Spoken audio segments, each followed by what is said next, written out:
Welcome to everyone. তো দেখো না, আজকে আমরা যে টপিকটা নিয়ে ডিসকাস করবো সেটা হচ্ছে তোমার রেক্টিফায়ার। ঠিক, এটা হচ্ছে তোমার পার্ট 2 ভিডিও। দেখো লেখা আছে পার্ট 2 ভিডিও। এর আগে অলরেডি আমরা পার্ট 1 ডিসকাস করেছি না, সেখানে কি কি ডিসকাস করেছি না, সেখানে তোমার পি এন ডায়োড আর what is P type semiconductor and what is N type semiconductor, এগুলোকে অলরেডি ডিসকাস করেছি। ঠিক আছে, তো আজকে দেখবো rectifier. Rectifier full wave and half wave rectifier, অর্ধ তরঙ্গ একমুখীকরণ এবং পূর্ণ তরঙ্গ একমুখীকরণ, যেটাকে বলা হয় half wave and full wave rectifier. Okay, টপিকে আসি। দেখো, ফার্স্ট কোশ্চেন এখানে অ্যারাইজ হবে, হোয়াট ইজ রেক্টিফায়ার। না, রেক্টিফায়ার হচ্ছে এমন একটা ইনস্ট্রুমেন্ট যার সাহায্যে এসি সিগন্যালকে ডিসি সিগন্যালে কনভার্ট করা যায়, সেটাকে বলা হচ্ছে রেক্টিফায়ার। কীরকম স্যার? না দেখো, স্ক্রিনের দিকে তাকাবে না, এসি মিনস কি, একটা সার্টেন টাইম পর নিজের পজিশনটাকে রিপিট করতে থাকবে। যেমন দেখো, একটা সিগন্যাল যদি আমরা লিখে থাকি যে তার যেটা পিক পয়েন্ট অর্থাৎ পিক ভোল্টেজ, সেটা এরকম চেঞ্জ হতে থাকে, তাই না? এটাকে বলা হচ্ছে এসি সিগন্যাল। এসি থেকে ডিসিতে কনভার্ট করা মিনস না, একটা সার্টেন টাইমে তুমি একটা পার্টিকুলার ভোল্টেজ পাবে। সাপোজ 220 ভোল্ট, এটা হচ্ছে এসি ডিসি ভোল্টেজ। এটা কনস্ট্যান্ট ভোল্টেজ থাকলে ডিসি ভোল্টেজ। আর এসি মিনস সেটার ভ্যালু চেঞ্জ হতে থাকবে উইথ রেসপেক্ট টু টাইম, সেটাকে বলা হয় এসি ভোল্টেজ। তাহলে এসি টু ডিসিতে কনভার্ট করার জন্য যে ইনস্ট্রুমেন্টটা ইউজ করে থাকি আমরা, সেই ইনস্ট্রুমেন্টকে বলা হয়ে থাকে রেক্টিফায়ার। ঠিক আছে, দেখো এটা এখানে ডেফিনেশনে লেখা আছে যে যে ব্যবস্থার সাহায্যে একটি এসি সংযোগকে ডিসি সংযোগে রূপান্তর করা যায় তাকে কি বলা হয়ে থাকে না, সেই পার্টিকুলার ইনস্ট্রুমেন্টকে বলা হয়ে থাকে রেক্টিফায়ার। ওকে, ঠিক। নেক্সট দেখো, এই যে রেক্টিফায়ার আছে না, সেটাকে দুটো ক্যাটাগরিতে ডিভাইড করা হয়। একটাকে বলা হচ্ছে half wave rectifier and another one is full wave rectifier. এরপর ডিটেলসে দেখতে হবে আমাদেরকে যে what is half wave rectifier and what is full wave rectifier. ঠিক আছে, তো ফার্স্ট আসি হাফ ওয়েভ রেক্টিফায়ার, যেটাকে বলা হচ্ছে অর্ধ তরঙ্গ একমুখীকরণ। ওকে, তার আগে একটা কনসেপ্টকে তোমাদেরকে মাথায় রাখতে হবে, না আগের দিন ক্লাসে করিয়েছিলাম। সাপোজ এটা হচ্ছে একটা পিএন জাংশন। এটা পিএন জাংশন। এরপর এই পিএন জাংশনকে যদি, এটা হচ্ছে পি, হ্যাঁ, আর এটা এন, তাহলে এটাকে কানেক্ট করা হয়েছে এরকম ভাবে না, এটা ব্যাটারির পজিটিভ পোর্ট, এটা ব্যাটারির নেগেটিভ পোর্ট। পজিটিভ পোর্টের সাথে পি জাংশনকে কানেক্ট করা হলে এখানে কারেন্ট ফ্লো হবে, এবং এই যে কানেকশন এটাকে বলা হচ্ছে ফরওয়ার্ড বায়াস। এটাকে কি বলা হয় না, ফরওয়ার্ড বায়াস। এখানে সুন্দরভাবে কারেন্ট ফ্লো হবে, নো প্রবলেম। ঠিক, যদি প্রসেসটাকে উল্টো করা হয় না, প্রসেসটাকে করে দেওয়া হচ্ছে এরকম, এইরকম করা হচ্ছে, ডায়োডটাকে উল্টো সাইডে লাগিয়েছি, অথবা এই যে ব্যাটারিটাকেও তুমি চেঞ্জ করে দিলেও সেম জিনিস হবে। হ্যাঁ, তাহলে এখানে এটা হচ্ছে পি আর এটা হচ্ছে এন। এখানে পি এর সাথে নেগেটিভ পোর্ট যদি অ্যাডিশন হয়, এটা নেগেটিভ এটা পজিটিভ, পি এর সাথে নেগেটিভ পোর্ট যদি কানেক্ট করা থাকে তাহলে সেটাকে বলা হচ্ছে রিভার্স বায়াস। আর রিভার্স বায়াসে কিন্তু কখনোই কারেন্ট ফ্লো হবে না, অলওয়েজ কারেন্ট ফ্লো হবে ফরওয়ার্ড বায়াসে।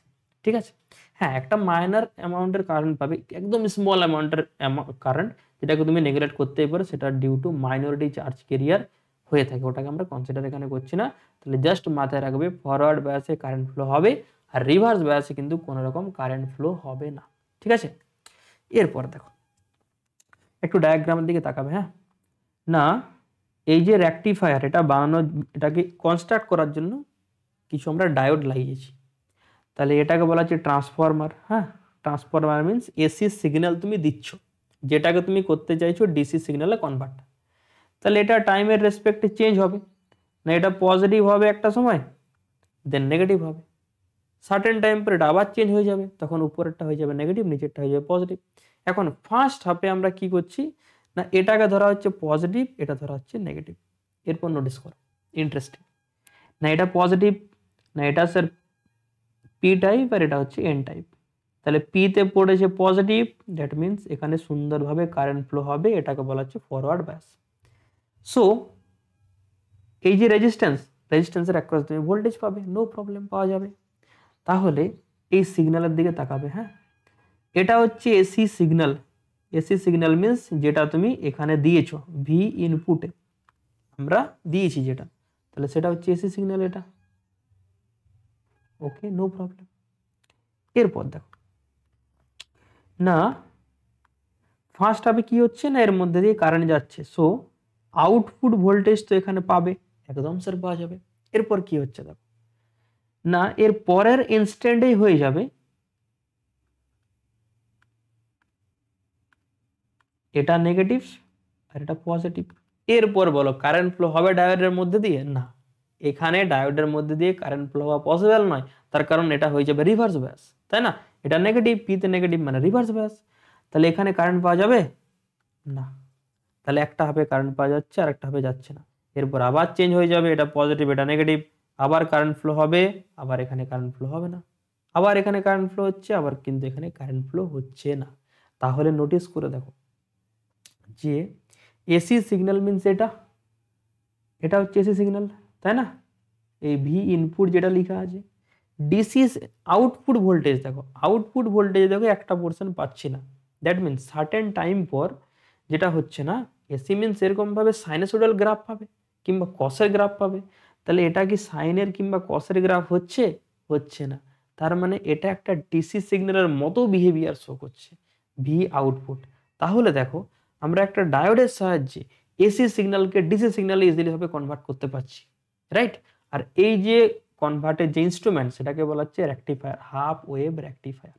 তাহলে এক্সামে কি টাইপের কোশ্চেন আছে যে হাফ ওয়েভ রেকটিফায়ার কি জিনিস, তার ডায়াগ্রাম এসে থাকে, যে তোমাকে ডায়াগ্রাম বলা থাকলে এটাকে লিখতে হবে, তার সাথে সাথে এটাকে লিখতে হবে, ঠিক আছে?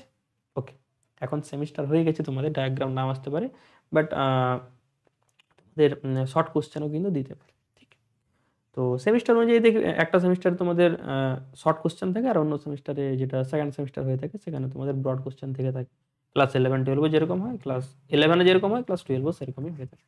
যাই হোক, কনসেপ্ট লাগে দেখো তাহলে হবে, যেরকম তোমাদের কোশ্চেন আসবে সেরকম ভাবে লিখলেই হবে।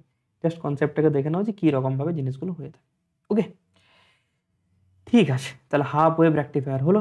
দেন আসি, আচ্ছা এখানে আরেকটা জিনিস বলে দিই, হ্যাঁ, এই যে হাফ ওয়েভ রেকটিফায়ার আছে না, মনে করো তুমি 6 ইউনিট ছাড়ো একটা ভোল্টেজ দিয়েছো, সেই ভোল্টেজটার AC voltage means suppose AC voltage দেওয়া আছে এখানে, হ্যাঁ, 220 cos অফ ওমেগা টি, এটা হচ্ছে এসি ভোল্টেজ তুমি সাপ্লাই করেছো।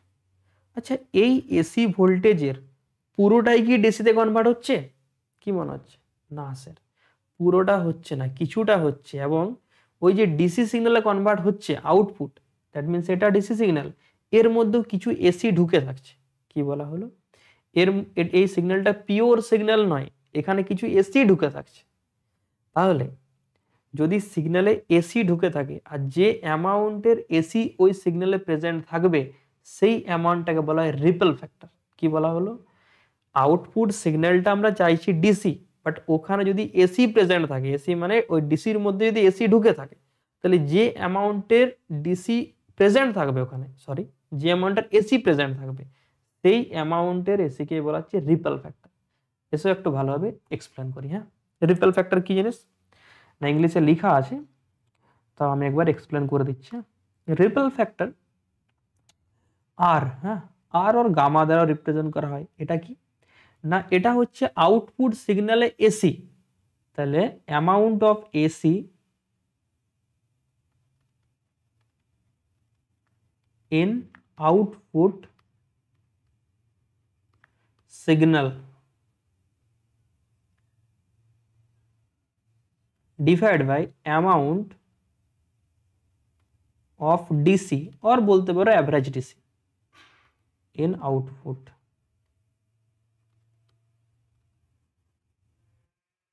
তাহলে কি বলা হলো?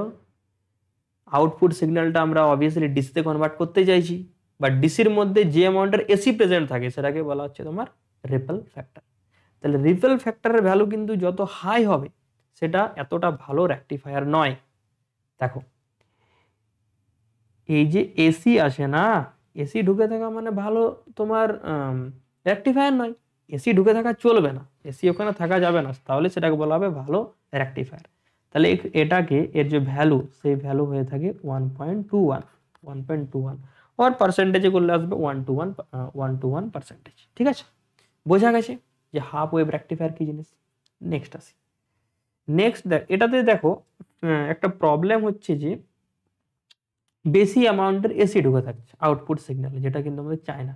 তাহলে জিনিসটাকে আরো সিম্পলিফাই করতে হবে, জিনিসটাকে আরো ভালোভাবে ইউজ করতে হবে। সেই জন্য কি করা হচ্ছে না, এটার একটা অ্যাডভান্স ফর্ম হচ্ছে ফুল ওয়েভ রেকটিফায়ার। তাহলে এটা হচ্ছে ফুল ওয়েভ রেকটিফায়ার। হ্যাঁ, এখানে ডায়োড ইউজ করা হবে দুটো। দেখো এরপর জিনিসটাকে একটু ডায়াগ্রামটার দিকে ভালোভাবে তাকাও। এখানে লেখা আছে, যেগুলো বলবো সেগুলো লেখা আছে। ওকে, দেখো না, সাপোজ এটা হচ্ছে সাপ্লাই, তাহলে একটা সার্টেন টাইমে এটা পজিটিভ আর স্যার এটা হচ্ছে নেগেটিভ। তাহলে নোটিস করো, এটা পজিটিভ, এটা পি, এটা হচ্ছে এন, তাহলে এটা হচ্ছে ফরওয়ার্ড বায়াস, সুন্দর কারেন্ট ফ্লো হবে, ঠিক আছে। বাট এখানে দেখো এটা নেগেটিভ আর এটা পি আর এটা এন, এটা তো হয়ে গেল রিভার্স বায়াস। তাহলে এখানে কি কারেন্ট ফ্লো হবে? হবে না। That means at a certain time এই যে D1 লেখা আছে না, D1 ডায়োডের মধ্যে দিয়ে কারেন্ট ফ্লো হচ্ছে, ঠিক আছে স্যার। তাহলে এটা হচ্ছে ইনপুট তুমি যেটা দেবে। তাহলে ফার্স্ট হাফের জন্য এখানে কারেন্ট ফ্লো হচ্ছে, তাহলে তুমি ভোল্টেজ পাবে, একদম পাওয়া যাবে। নেক্সট হাফে দেখো, after certain time duration of time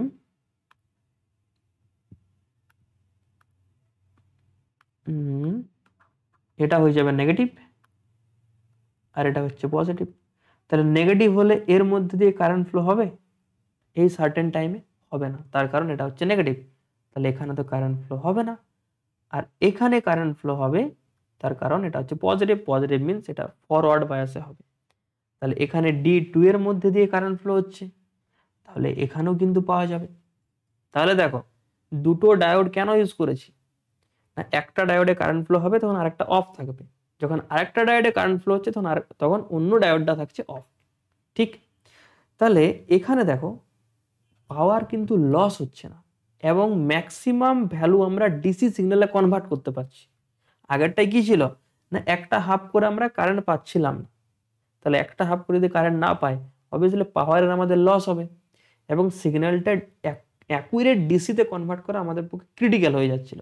সেই জন্য এখানে দুটো ডায়োডকে ইউজ করা হয়েছে, বোঝা গেল। তাহলে দেখো প্রতিটা হাফেই কারেন্ট ফ্লো হচ্ছে, বাট একই ডাইরেকশনে কারেন্ট ফ্লো হচ্ছে। ডাইরেকশন কি নিচের দিকে যাচ্ছে? যাচ্ছে না। তাহলে এটাকে আগের থেকে কিন্তু বেটার আমরা ডিসিতে কনভার্ট করতে পারছি, রাইট। তাহলে এটাকে বলা হচ্ছে ফুল ওয়েভ রেকটিফায়ার। তাহলে যেগুলো বললাম দেখো, এটাই সেখানে লেখা আছে যে পরিবর্তী প্রবাহের এক অর্ধের জন্য, পরিবর্তী প্রবাহ মানে হচ্ছে এসি, আর কিছু না। এক অর্ধের জন্য D1 ডায়োড সম্মুখ বায়াস এবং D2 ডায়োড বিপরীত বায়াস পায়। এর ফলে D1 ডায়োডের মধ্যে দিয়ে তড়িৎ প্রবাহ ঘটে, আর পরবর্তী অর্ধের জন্য তার উল্টো প্রসেসটা হয়ে থাকে। তো এটা সিম্পল লেখা আছে, তোমরা নোটসটা এখান থেকে লিখে নেবে, ঠিক আছে। ওকে, এখানেও একটা টার্ম থাকে রিপেল ফ্যাক্টর। আগে রিপেল ফ্যাক্টরের ভ্যালু ছিল 1.21। দেখো এসি এর ভ্যালু যদি বেশি হয় তাহলে রিপেল ফ্যাক্টর ভ্যালুও বেশি হবে, এর ভ্যালু কম হলে রিপেল ফ্যাক্টরের ভ্যালুও কম হবে, যেটা আমাদের চাই, রাইট। তাহলে এখানে রিপেল ফ্যাক্টরের ভ্যালু হয়ে যায়, রিপেল ফ্যাক্টর এর ভ্যালু হয়ে যায় 0.482 और পার্সেন্টেজে করলে 48.2%, ঠিক আছে। যদিও রিপেল ফ্যাক্টর তোমাদের এক্সামে আসে না, রিপেল ফ্যাক্টর বাদ দিয়ে যেটা বললাম সেটা পুরোটা এক্সামে কিন্তু এসে থাকে তোমাদের, ঠিক আছে। ওকে, নেক্সট আরেকটা ছোট্ট পয়েন্ট আছে, এটা শর্ট কোশ্চেনের জন্য ইম্পর্টেন্ট। হ্যাঁ, দেখো এটা হচ্ছে ইনপুট সিগন্যাল আর এটা হচ্ছে ফুল ওয়েভ রেকটিফায়ারের ক্ষেত্রে হয়ে থাকে, আর এটা হচ্ছে হাফ ওয়েভ রেকটিফায়ার।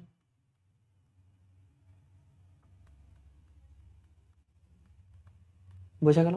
দেখো সাপোজ ইনপুট ভোল্টেজের ফ্রিকোয়েন্সি হচ্ছে 50 হার্জ। হ্যাঁ, ইনপুট ভোল্টেজের ফ্রিকোয়েন্সি হচ্ছে 50 হার্জ। এরপর দেখো একটা টার্ম আছে যেটাকে বলে রিপল ফ্রিকোয়েন্সি। কি বলা হলো? Ripple frequency. সেটা কি জিনিস স্যার না, যতগুলো পজিটিভ ডাইরেকশনে পিক পাবে সেটাকে বলা হচ্ছে রিপল ফ্রিকোয়েন্সি। এখানে নোটিস করো না, যদি এখানে দেখা যায় না স্যার পিক হচ্ছে একটা, দুটো, তিনটে, বাট আউটপুটে 1 2 3 4 5 6 কটা হচ্ছে স্যার? 6টা। দ্যাট মিনস রিপেল ফ্রিকোয়েন্সির ভ্যালু ডাবল হয়ে যাবে। তাহলে এখানে ফর ফুল ওয়েভ রেকটিফায়ার এখানে রিপেল ফ্রিকোয়েন্সি এটা হয়ে যাচ্ছে 100 হার্জ। দ্যাট মিনস এটাকে এন ডিনোট করা হলে এটা হয়ে যাবে 2n, রাইট? আর হাফ ওয়েভ রেকটিফায়ার স্যার কি হবে না, হাফ ওয়েভের ক্ষেত্রে কি হবে না, যেটা ছিল তোমার ইনপুটে সেটাই হচ্ছে আউটপুটে, একটা দুটো তিনটে হাফ ওয়েভের ক্ষেত্রে। তাহলে হাফ ওয়েভে রিপেল ফ্যাক্টরের ভ্যালু হয়ে যাবে, রিপেল ফ্রিকোয়েন্সি অ্যাকচুয়ালি সেটা হয়ে যাবে 50 হার্জ, অ্যান্ড এন দ্বারা রিপ্রেজেন্ট করা হলে সেটাকে বলা হচ্ছে এন। বাস, এই হচ্ছে full information about half wave and full wave rectifier. বাস এটা করলেই হবে, এর বাইরে তোমাদের আর কিছু নেই। তো আজকে এখানে থাকে, আর নেক্সট ভিডিওতে যেটা টপিক ডিসকাস করব সেটা তোমার অনেকগুলো টপিক বাকি আছে, যেমন ধরো এলইডি বাকি আছে, দেন জেনার ডায়োড বাকি আছে, সেগুলো ডিসকাস করে নেব। ওকে, তাহলে আজকে এখানে থাক, ঠিক আছে।